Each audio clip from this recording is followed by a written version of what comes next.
So I'm going to tell a little bit of a story today. John and I were sitting in the audience several years ago at an LGBTQ event. It had come to that point in the night that the MC started to take bids on various items that were going to be auctioned off to raise money for the organization. As usual, we both started to feel a little uncomfortable. Maybe you've experienced this too. If you don't raise your hand and offer to spend hundreds or even thousands of dollars, you're not part of the quote unquote in crowd.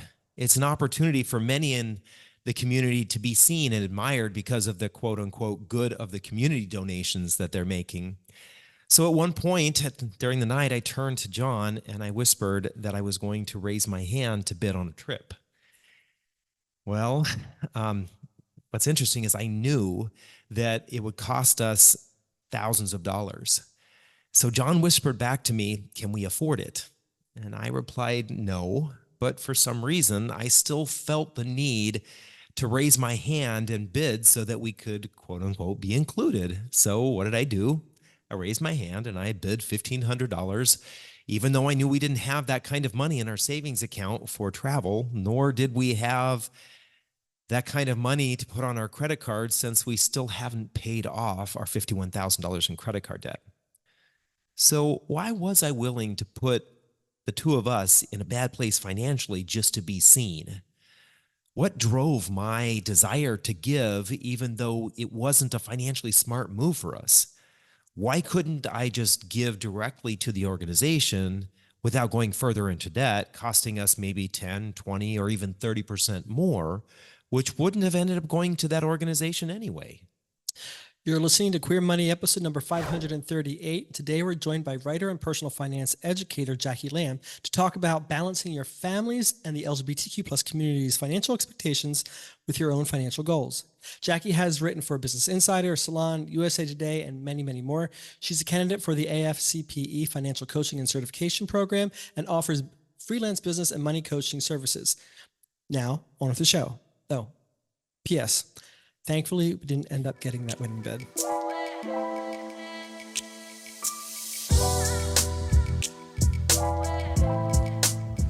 The mission of Queer Money is to financially empower the LGBTQ plus community. Join us in thanking Capital One for supporting that mission. So folks, I just shared in the intro a personal story, but part of the reason why I wanted to share that is I was reading a post on LinkedIn by a prolific writer in our community, Jackie Lam. So we're so glad to have you on the show, and thank you for joining us, Jackie. Thank you for having us. You shared this article that you wrote and your kind of own personal experience about this feeling of feeling compelled to help other folks. Well, in your case, it's family, and it just brought these, I guess I'll use the word triggering, because it was very triggering for me to think about this and think about all of the times that we feel like we have to help other people. So maybe for our listeners, maybe you could just share how you were feeling with your thoughts around financially helping your family and the struggles there, and why you wrote that article. Yeah. Well, thank you, first of all, for having me, David and John. And yeah, I felt compelled to write about this article because it's something that I'm constantly struggling with. As you mentioned, it's with family, but sometimes it can be with friends, people I've been in relationships with, when there's this tug when I feel like I have more and they're struggling or they have less, and that I feel like to equal out the scales, there's a guilt, right? A guilt that I should, the quote, should be helping them because I have more, or I am, I'm in a better place financially than them. And also for me, I find that I'm sure you can maybe relate, is that I'm very sensitive to other people's pain or their struggles. So that maybe it's subconsciously a way for me to like kind of make the anxiety go away, to lessen the anxiety that I have, really, which is kind of interesting, right? It's like, well, I feel so much anxiety for their situation.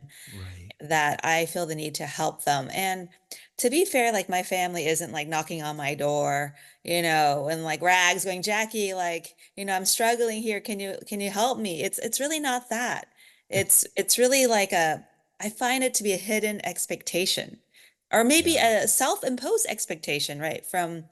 And I've had to do a lot of thinking around this. It's cultural, right? So I am first generation Vietnamese American. My parents came from Vietnam, both in the 70s. And so did my extended family. They're from Vietnam. And so in our culture, right? So the kids, you take care of the kids, but when you're in your old age, they take care of you. Hmm. Yep. And I was born here. I wasn't born in Vietnam. So I am raised American. I'm raised with different cultural values. So there's that. And then I also, my mom's side, so I grew up with my mom. My parents are divorced. My mom's side is very Catholic and in a way where like you need to give everything away. Like if you can help people, help the poor people. Hmm. Or my mom would tell us stories of my grandpa in Vietnam after church.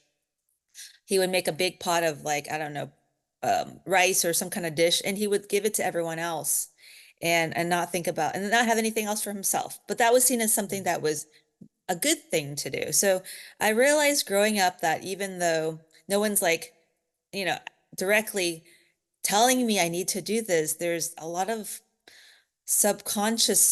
messaging that's like you should help people who are less fortunate or in a less worse off place than you financially.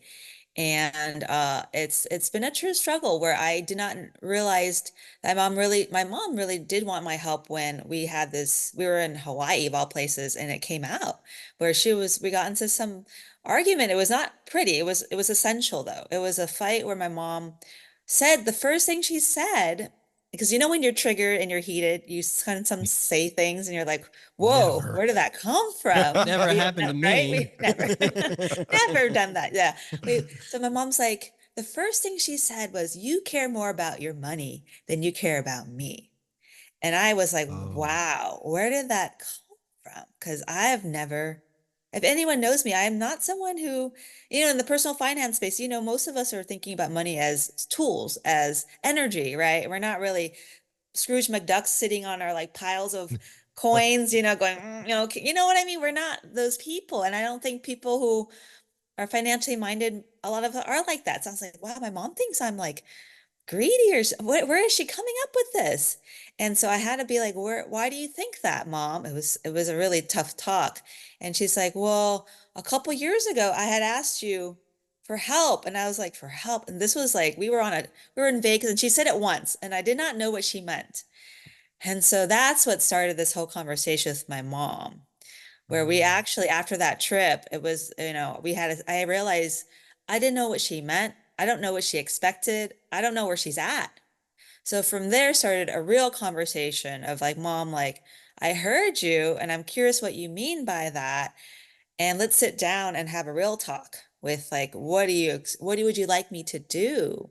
Hmm. So that was a really hard talk too, because you have to kind of get vulnerable. They have to get vulnerable with their money and be like, this is where I'm at. And I actually sat with her and looked over her budget, and it became this whole thing that I did not expect and I was not really prepared for. But I'm like, okay, this is what she's talking about. This is actually what she's been expecting, which I didn't feel like she fully vocalized or expressed, Hmm. Hmm. because that Interesting. one time I think in Vegas, she said it once and I didn't like, when do you need help? What do you mean like how do you need help? So Yeah. it's been a journey with my family. But yeah, like a lot of hidden expectations where I also want to mention this term, financial fawning, which is a Oh. term that I've come across. I think the trauma of money, they're based in Canada. They're doing a lot of great work with like the psychology of money, with systemic barriers and such. So financial fawning is a term where you basically are bending your own boundaries, either consciously or subconsciously. Most of the time, we're not aware, right? But we're bending our boundaries to seek validation, acceptance, to be liked.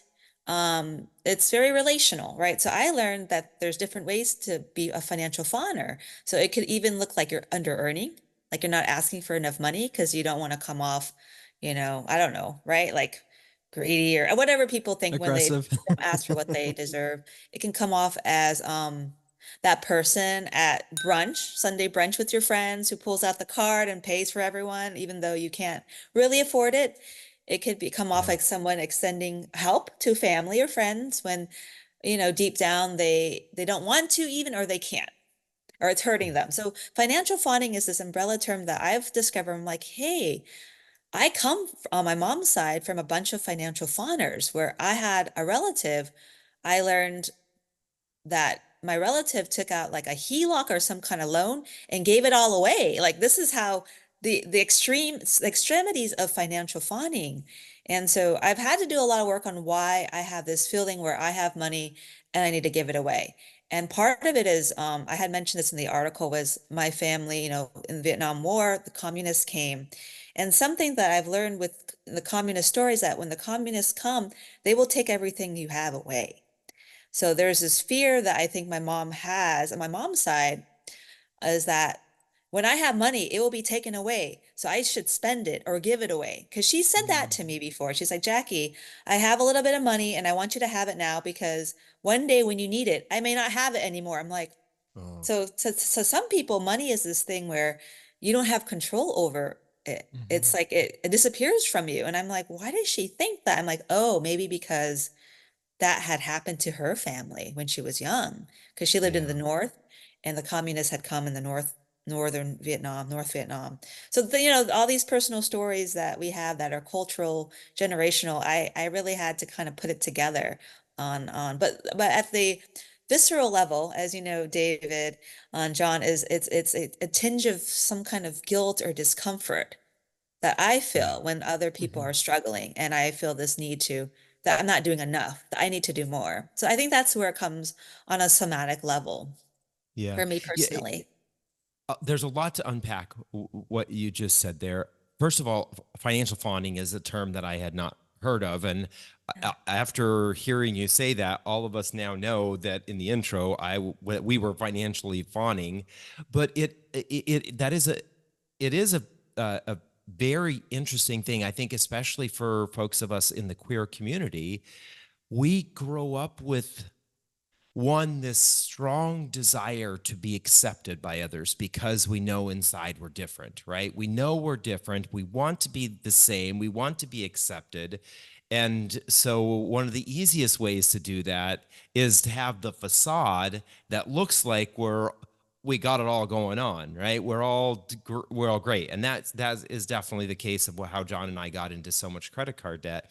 But at the same time, some of us do some of those things to our financial detriment. And sometimes the way we get that acceptance is by giving our money away, by showing how um, uh, I don't worthy. We are worthy because we're able to give our money away and help other people. And sometimes that is not the best thing for us.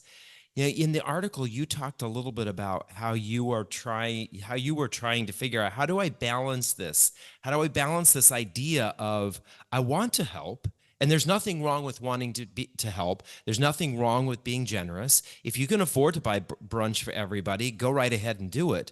But at the same time, how do you balance that with your goals? And you'd mentioned in the article, one of your goals is that you would like to either fully retire or semi-retire in your 50s. That's a pretty aggressive goal for most, especially most millennials, right? These days, there's a lot of financial struggles for millennials. Talk a little bit about that idea of trying to find that balance. Capital One Auto Navigator does more than just auto financing. We're here to help you find a car you love, too. Shop millions of cars from thousands of dealers nationwide. Research your favorite makes and models. Explore dealers near you and more. All on Auto Navigator. Yeah, it's super hard. That balance has been a work in progress, and I found that for me, where I'm at right now, is that I need to kind of focus on that first, because I don't want long term to feel like regret or resentment. So I've been focusing on that, and what I've been doing is I have a family fund, right? I have a family fund that kind of acts like any other savings fund. and I put money every month into that, almost like it's an emergency fund for my loved ones, family or even friends or whoever might need help. And I have that aside, but I also have worked out with my mom, like I've committed to a couple things for her so that she can not have one less fewer thing to worry about. So I've sat with her and I'm like, this is what I can do on an ongoing basis, you know. And so just so you know, like I think for her it's hard, right? It's hard to ask for help at the same time. On the other side of they're at a place where they are vulnerable to needing help. I think most people feel that way, unless you're like Right. entitled person or I don't know. But most people they're asking for something because they really need it, at least in Mhm. my experience. So knowing that she feels vulnerable to be someone who's being taken care of versus her whole life being taking care of others, right? So I kind of have a balance where I've committed to things I know that I can commit to fully, like, I help with her and some insurance and like her cell phone bill, a couple of things. Then I have the emergency fund that is a blanket family fund. And then last, I have things where like, hey, if I can afford to, I'll do this for her, or I'll do this for this person. And that's where I'm at right now. So, and with that in mind, thinking about the end goal with, being ideally semi-retired in my mid 50s, we'll see how that goes, right? As a freelance writer, you guys know being self-employed, there's a lot of ups and downs, but so I've realized that's where I'm at, and I need to own that I need to put myself first as much as possible. And even saying that, it's hard, it's the guilt is there for me, but like, no, like you need to, you need to help because I am admittedly a people pleaser. I'm very sensitive, I'm very empathetic to people, so I have a hard time focusing on myself. And that probably comes, so that's a whole nother story of, growing up a certain way. But I've learned to be firm and own and embrace my own boundaries and where I'm at with my finances. And like you said, the financial fawning does come up, and with the boundaries, it's setting the boundary for myself first, and then embracing it, and then kind of sticking to the boundary, right? And I think the boundary comes from yourself, like just Right. accepting that, hey, this is what I want to do, this is where I'm at, and it's okay. This is good. This is healthy, versus that tinge of guilt that can come, that pull of like, I think for me, it's almost like I think of it as not osmosis, but kind of like you have, this kind of this wall, and there's salt, more salt here, and there's more water here, and there's something in me that wishes everything could be more equally distributed. Does that make Right. sense? And I know Yeah. No, people who are right. conscientious people, like Yeah. you are like, there's a feeling that you want everyone to have the same things. And maybe Right. that's where it comes from. And then the burden of like, I need to do my part to make sure other people around me have the same things that I have. And that's a lot of where I come from too. Not just Mhm. family, but like community as well. Yeah. And you, like you said, among my queer friends, my gay friends, there is I feel it more among my queer friends that I mean, the fabulous couple, right? There's highly successful couple, and they get to do all these amazing things, and then there's a lot of shame among my other gay friends, particularly who don't have those things, and there's it's almost like wow, like because there is such a ideal of how you want to be, of what you want to have, and coming from a place of success and power versus like, oh, I don't have that right now. I drive the beater car, I don't make all that money, I don't have the house and all that stuff. And I feel that more and when just among behind closed doors with my friends when they talk about Mhm. that, which I find, Yeah. interesting but makes sense. Yeah. You know, you bring up a very good point. That there is kind of this fabulous life expectation.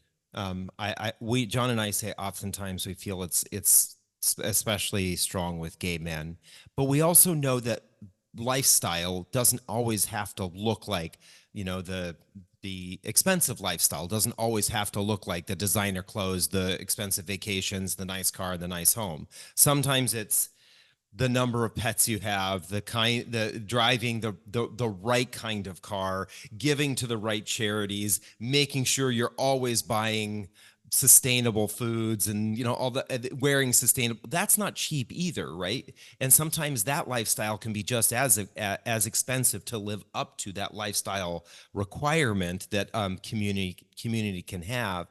And one of the things I struggle with is we know just based on data that not everybody in our community can afford that. And that there are people in our community that are trying to live that lifestyle and they're not doing it in a financially responsible way. And then on top of that, we look to those people because all we see is the outside and we say, you need to be giving more. And so it kind of sets up this really weird struggle in the brain. I think we were talking earlier, and I can't remember the word you used before, this kind of push and pull back and forth in the brain of, I want to live this fabulous life. I can't afford it, but everybody expects me to give, and I want to give. And there's all these things pulling and pushing at us. There's a lot of emotions going on there. What do you think? How do you think that affects somebody who doesn't have a cup that isn't full? Yeah, that is a great question.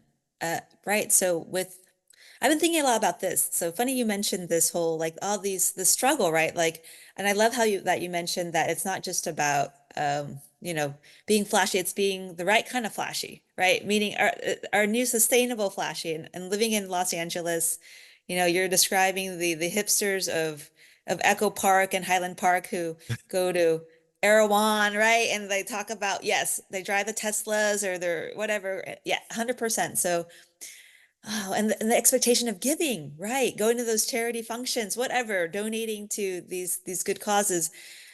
I think I think for me it is like kind of this invisible pain because and I've read your studies and thank you for shedding a light on that because I don't think there had been much of that before. The realization of like not everyone is rich and fabulous, and Right. everyone Yeah. is. I think a lot of people are hurting, right? Mhm. Because we see the reality. Why are a lot of financial products that are geared toward people who are struggling doing so well? It's Yeah. because there's a lot of people who are in that bucket. Why Mhm. is credit card debt going up every quarter, right? We see Yeah. those numbers, Yeah. inflation, rising costs of living, right? So the invisible pain is there. So we see the people who are trying to attain that and but their credit card and their debt is going up more higher. We don't know. We don't know the true situation. And I realized that I was in not to sound LA, I was in hot yoga. And our instructor was saying that, with the body, we see when we're in pain. With energy, it's an invisible pain that only we see. And I was thinking, because I'm a money nerd, I was like, that's the same with money. Mhm. Because Yeah. energetically, we know our boundaries with money. Energetically, we know what when we're in pain energetically and we're giving too much or we're having all like this combated with all these expectations. And money is the same way. There's a lot of invisibility with the pain, right? Where like I can't really afford to donate to this charity or give to my friends or be that person who treats everyone at brunch, but who nobody knows but me. Nobody knows but people who really are clued in. And how many people, I mean, we know how hard it is to really be transparent Mhm. Yeah. with our friends or family. We're like, I cannot do this. I am not in a place to do this. I don't want to do this. I'm trying to protect my financial goals, my whatever is going on. So with money lately, I've been thinking about the relation we have to ourselves, right? And the relationship we have to others. And it's both. And it's almost an image. Like, how do we appear to ourselves with our money? And how do we appear to others with our money? Because Mhm. someone who is very anxious with money, I think the way I grew up in a kind of a chaotic home, I felt a little bit of chaos, not knowing what was going on, growing up in a single parent household. I have a lot of scarcity issues with money. So how much I need in my savings. Okay, yes, Me David, yeah. too. Raise. Um, two hand raises, yeah. So the scarcity thing is there. And my friends who on paper, my money nerd friends, as money nerds we have there our friends who we talk about these things, right? I know on paper I have this much, but emotionally it's not going to be enough because I'm scared. Like something bad happens, I get it gets wiped down. So it's all really relative. And then someone who's like down to $5 in their bank account and they're off, go and getting that smoothie at Erewhon, that $20 smoothie, they're feeling okay. I'm like, what the What heck, the right? So hell? it's so relevant, it's so specific to us. And it's like, no, like you should be applying for some like Cal Fresh, but you're going to Whole Foods. Like, what's going on with that? But for me, it's like I need like a buffer, right? So everyone's just very different. And their story, it's based on their story. Like I have a friend, she hit a very milestone net worth, but she says, I have a lot of anxiety because of what happened in her family. In her family, I think her mom was helping the dad support his business, and I think he was making some decisions that was putting a strain financially. And then she's like, "Hey, if something bad happens to me with with my finances, I don't have family to lean back on," which is another thing. Which is another thing to unpack is our hidden wealth, our hidden support system, which is like, do you have family? If you can't afford to do this, can you move back home?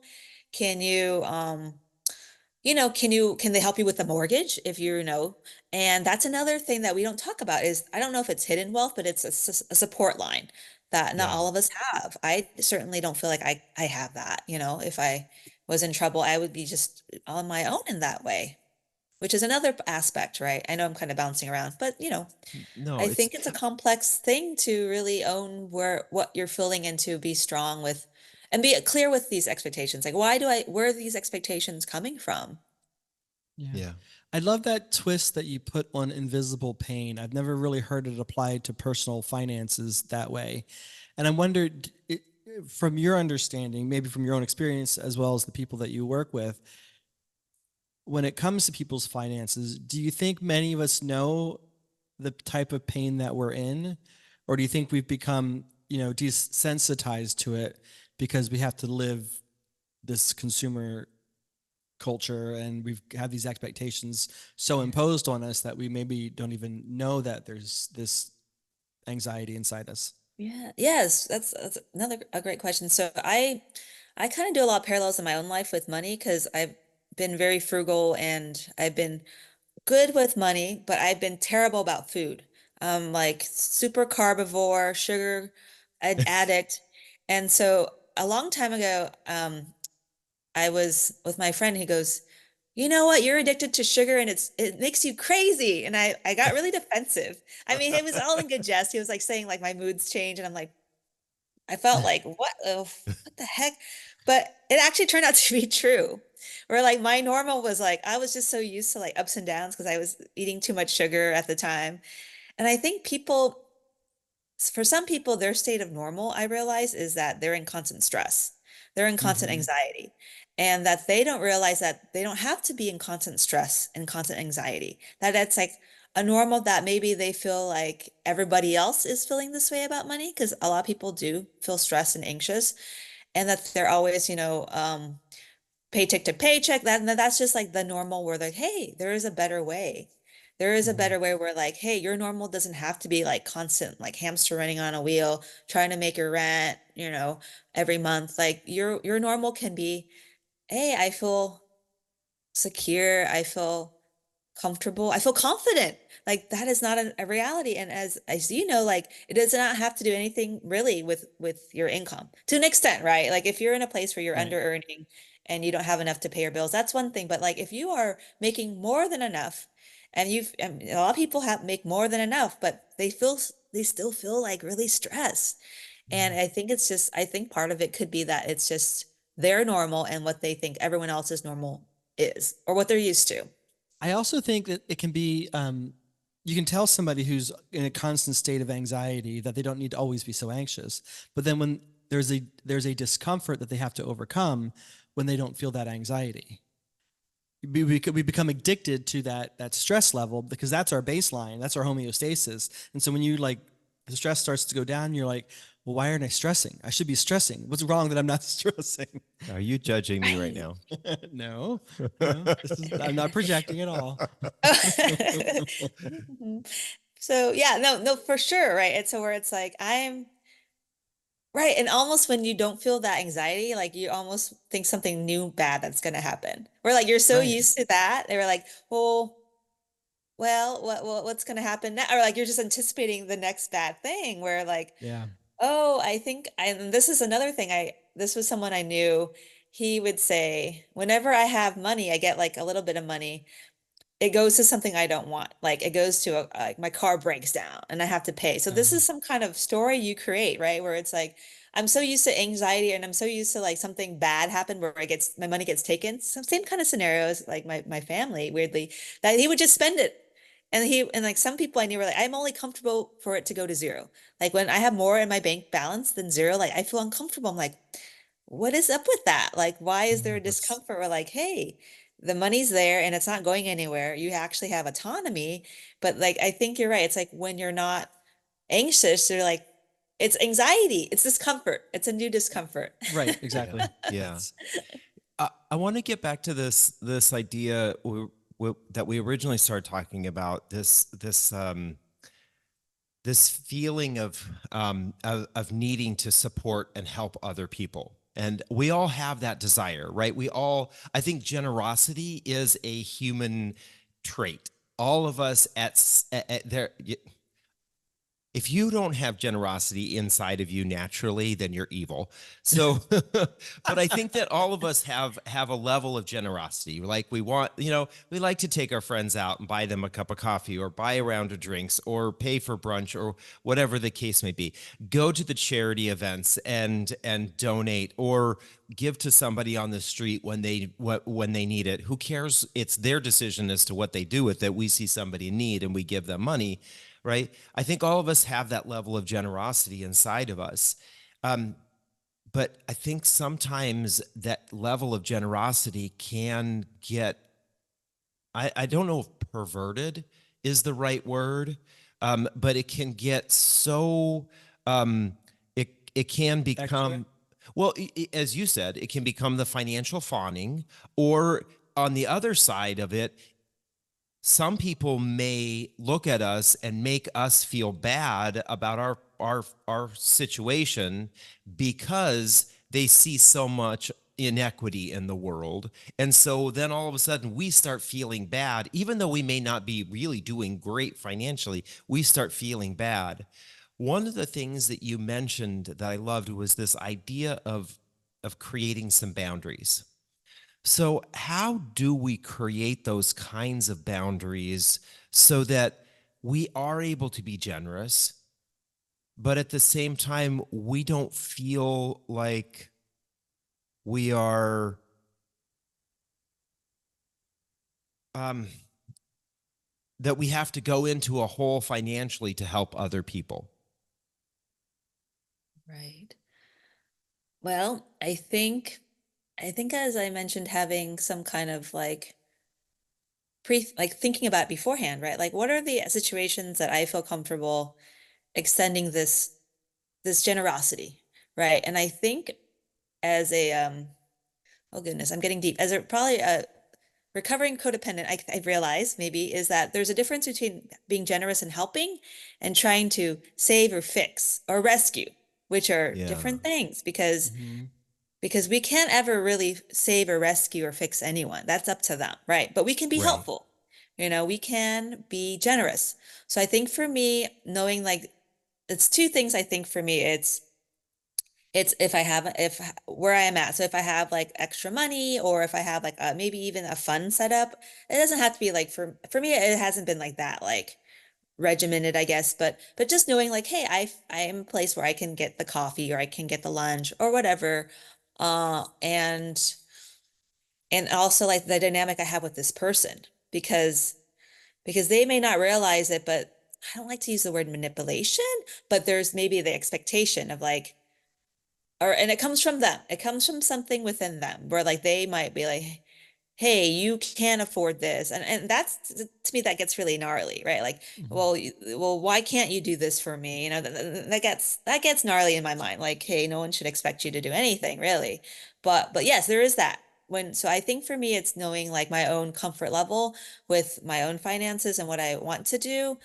And then also for me, it has been the dynamic. Is this someone who is a giver and a taker? Or are they just a giver? Or just a taker, I Mhm. mean. So are they Right. always just taking? So if you're with somebody in your life where like for some reason they're always in this dire situation of urgency. They seem like they appear to be a victim, or they think of themselves as a victim, like, and they're always asking and taking, then that's different than someone who, you give to them and sometimes they give back to you. They really reciprocate. That to me is Mhm. important. Another thing that is I find a challenge is, okay, we have our boundaries, but when it comes to the moment of tension, when it comes to that, there's that person pulling on us like, well, why can't you help me? Or I'm in a really bad place. Whoa, that's when it gets, I think, really hard for us to really stick firm, right? Because in our Mhm. minds, when we're comfortable and, in our happy heads, yes, these are my boundaries. But when there's this situation and then there's that moment of tension, and if you're like me, tension is the hard part. Mhm. Standing in my own tension of like, I feel so bad for them. I'm so anxious for them. I don't want them to suffer or struggle, and or their tension where like Jackie said no. Like I don't like it when I don't like that, which ideally they should respect your boundaries. But people don't always do that. They all go, why can't you help me? So then holding space for holding in their tension, is also important, which is like there's going to be tension on your part and internally, and there might be some external tension, and to really just learn to be comfortable in the discomfort. Yeah. Like Yeah, like I think John, you that's mentioned the key. discomfort of not being anxious, the discomfort of like there might be tension somewhere when I set the boundary and I express the boundary, but I'm clear that this is the boundary that is right for me. And then that is the challenging part, is just breathing through it and just getting through that tension, I think is the hard part for me Yeah, I personally. think that's key. I think we need to acknowledge that there are an unlimited number of causes that somebody else or other people think we need to take on as our own cause, and we just can't be the answer to everybody's all of the world's problems, whether that's global or more isolated in a personal situation. So, you sometimes see on social media where people are saying the fact that you don't care about this issue means that you're a heartless, cold, dead person inside. But there are like a myriad issues to be concerned about, and I just can't fund and support every cause. So you got to figure out what is important to you, what aligns with your values.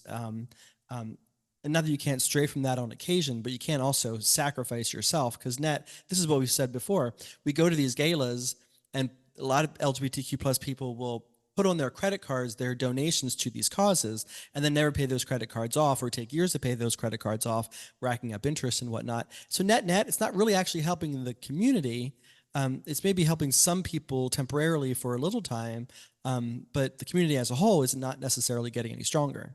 Yeah, and actually, I'm glad that was the point I was just going to make. Is it seems like every single store you go to these days, they want you to round up for something, round up for this cause, round up for that cause, round up, and it's just like I have really conditioned this in my mind that when I say no, it's not because I don't care, it's because that is not my passion project, right? Or my passion, where I want my charity money to go to. Like you said, you can't donate to every single cause out there.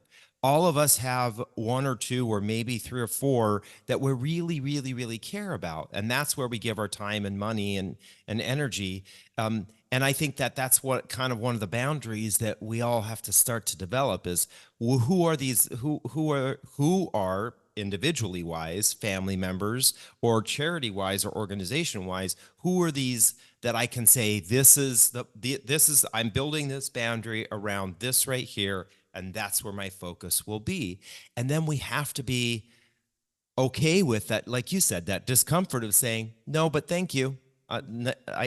Just not at this time, right? And that maybe that is even the case with sometimes some of our family. We have to say, no, I'm sorry, but not at this time. I just can't do it at this time, right? But the other thing I did love is that you talked about how you built this into your budget.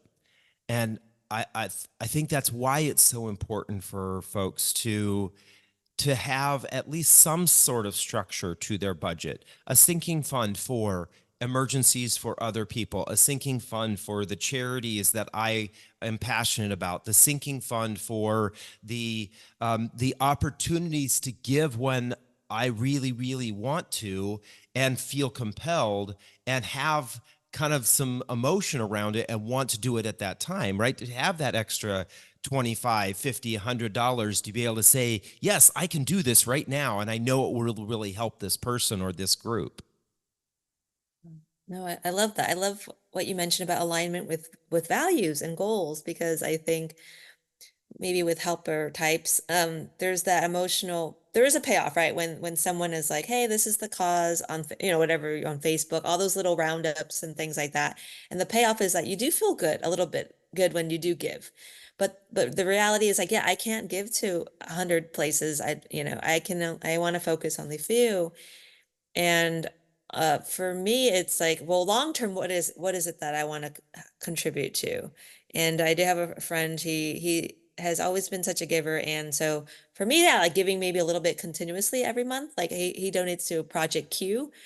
I think they do like free haircuts and stuff for transgendered community, which is great in LA. So he donates every month to them, and he knows that he has a certain amount every month I can give to them. And then I have other friends, and something I do is at the end of the year, right? So how did I do this year? Especially when you work for yourself, things can go up and down. It's like, I have this much and I like to put it into one or two places that make a greater impact, right? Than like the roundups at the checkout, or I'm, donating 50 cents, where like I can donate a more significant chunk that it's more meaningful, and it's also can have a greater impact, right? Than just, writing yeah, you said like a little roundup or a smaller contribution. So yeah, that's an excellent point, is just to uh not be so pulled, for me, pulled by the heartstrings all the time by all these things, especially for helper types, and just be like, hey, what is it long term that I want to contribute to? Yeah. And I think when we do have that kind of planned giving and Giving. planned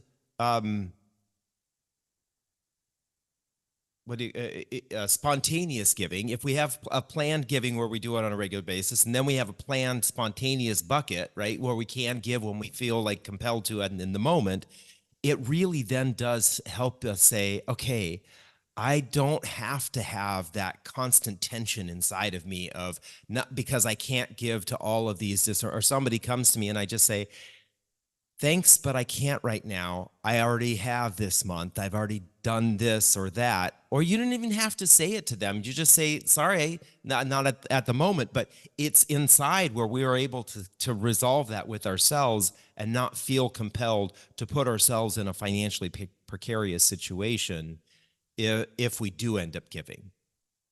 Yeah, absolutely. And like you said, just having not a mini script, but just knowing how you feel saying that, right? Like, no, I Mhm. can't right now. But and that's enough. That's enough to just state where you're at and your boundary, and just being Yeah. safe to say that. Because I don't know, I feel like sometimes people don't feel safe or feel comfortable to even say that. So maybe they feel like, oh, I need to say yes. And then they're like, well, what just happened, right? Yeah. I'm sure that's happened in a lot of different situations, but sure, with charitable giving, absolutely. Especially if we feel like all eyes are on us, or like, oh, I need to make a move, but no, not right now. Yeah, Right. exactly. So I think what I'm hearing is just work this into your budget to the extent that you can. Prepare for the planned giving that you want to do. But if you also are that person who has those moments where you want to give spontaneously, then maybe work the unplanned spontaneous portion into your budget for giving. And then maybe prepare the conversations in your head, kind of like before you go into a job interview, like what are your answers going to be when somebody says, can you give to this, that, or the other thing at this particular time? Prepare to have the conversation to say no. And the more you practice it, probably the better you'll get. And hopefully in short order, you'll be able to do it without feeling so despondent about it. Yeah. That's a great point. And I know for some people, for me, like email is usually easier, or written correspondence, because when it's on the spot, I kind of like, I can sometimes get a little tensed up. So maybe knowing that about yourself, like, hey, if Right. someone's asking me in person, like, you can also be like, can I think about it if you're not sure? Or just say like, no, I can't right now. But having that Yeah. prepared in your head, right, is Yeah, Yeah, good. totally. Your exactly. elevator pitch for saying no. Helpful. Yeah. Yeah. Right. Just And say you know no is a what? complete sentence. Right. I It will is. say after this, I am going to set up that spontaneous giving because we don't have one of those. No. We have our monthly giving, but I don't have a spontaneous giving And that would be kind of fun, sinking actually. Yeah, because 'Cause- if we put $25 a month in it, and then after a while we might have a couple $100. That would be a fun time to be able to say, Oh, sure, we can give to that cause. yes, somebody comes to you and say, I need some help, and then you say, give me a second, I'll be right back, and then you go to the ATM and you hand that person $100 or I $200. love that too. See, now you're inspiring me to start one. It's like a splurge fund, but giving, right? So you have Yeah, like you have a exactly. gift fund, which is different, but then this spontaneous giving fund. Yeah. Yeah, I I'm love getting that. excited about the idea as well. Well, this has been a really fun conversation. Yes, thank you. Again, I loved your article. Folks, we are going to link to that in the show notes in the newsletter this week. So, Jackie, there is one question that we have been asking all of our guests because of kind of the tone of what's going on in the world today and everything being so heavy. What is one thing that's making Jackie smile right now or makes you feel really good? It can be related to what we've talked about. It can be something completely different. Oh, great question. Okay, so I think yeah, totally. There's just so much going on in the world. I think community, like really local community, has been really making me happy. Just different aspects of community where my friends and I are doing more like meditation stuff, meetups. We have Nice. nature healing parties. I know it sounds very woo. And then Oh, just like local community, like by nothing group. All this actually contributes to an energy that I feel like we have the capacity and the desire to be there for each other, regardless of what's going on in the world, of all these things that are changing, of all this turmoil. So I think community for me has been making me smile and happy, uplifting love my that. mood. So we're going to be in LA more. I want to go to one of those nature healing parties with you. Yes, That sounds come. We should have fabulous. you No come idea out what it here. is. Definitely. Be with nature and eat food and meditate. It's fun. Yeah. Speaking my language, Love food to, and love to have outdoors. you. Love to see you. So this has been a lot of fun. How can our listeners and viewers connect with you and learn more about all the things that you do and the personal finance Yeah. content you put out there? Sure, they can find me on my website. It's just jackie-lam.com or on Instagram. I think I'm a Hey Freelancer. And those are two ways they can find me online. Well, Awesome. it's been a great pleasure. I've had so much fun talking to you, both of you, John and David. Thank you. Likewise, thank you. With no fees or minimums and no overdraft fees, banking with Capital One is the easiest decision in the history of decisions. That's banking reimagined. What's in your wallet? Terms apply. See CapitalOne.com/bank for details. Capital One, N.A., member FDIC. Thank you for a great interview, Jackie. It was great to finally have you on the show. Thank you to our listeners and viewers for joining us for another episode. Remember, you can get your Queer Money takeaway from this episode and resources that we mentioned from this week's newsletter. Thank you and have a great week. Bye.